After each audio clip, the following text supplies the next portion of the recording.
Welcome back. Today we are exploring a powerful feature in Python called Dictionary and Set comprehensions. You might already be familiar with list comprehensions, but did you know you can use the same concise syntax to create sets and dictionaries? Let's dive in and see how they work. So, what exactly are comprehensions? In Python, a comprehension is a syntactic construct that allows you to create a new sequence, such as a set or dictionary, from an existing iterable, like a list or range. They are generally preferred because they are more concise and often faster than using standard loops.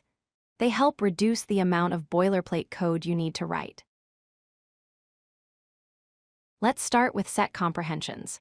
The syntax is very similar to list comprehensions, but instead of square brackets, we use curly braces. Inside, you define an expression followed by a for loop. The key thing to remember is that sets only contain unique items, so any duplicates generated by your loop will automatically be removed. Here is a practical example. Suppose we have a list of numbers containing some duplicates. By using a set comprehension, we can square each number and store the result. Notice how the output only contains unique values: 1, 4, 9, 16, and 25. The duplicates for 2 and 4 were handled automatically. Now, let's look at dictionary comprehensions. These are slightly different because dictionaries require key-value pairs. We still use curly braces, but we separate the key and the value with a colon. This structure tells Python to map specific keys to specific values as it iterates through your data. Let's see this in action. Imagine you want to create a dictionary where the keys are numbers from 1 to 5 and the values are their squares.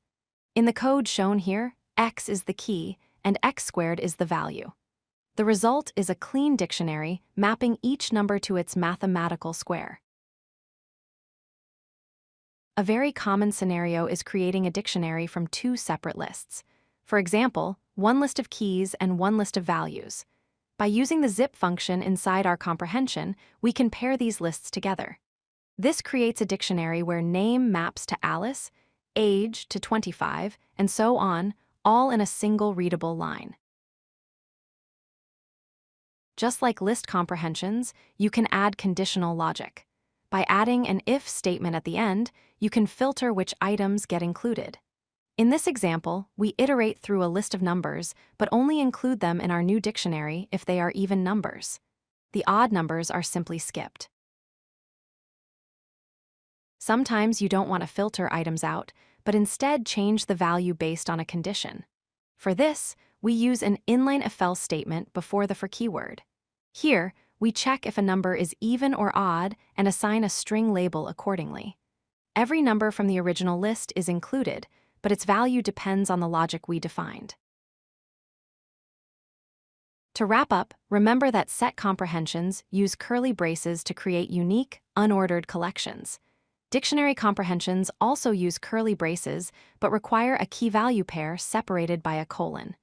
Using these features will help you write cleaner, more Pythonic code that is easier to read and maintain. Thanks for watching. If you like this video, hit that like button and don't forget to subscribe. Visit codelucky.com for more such useful content.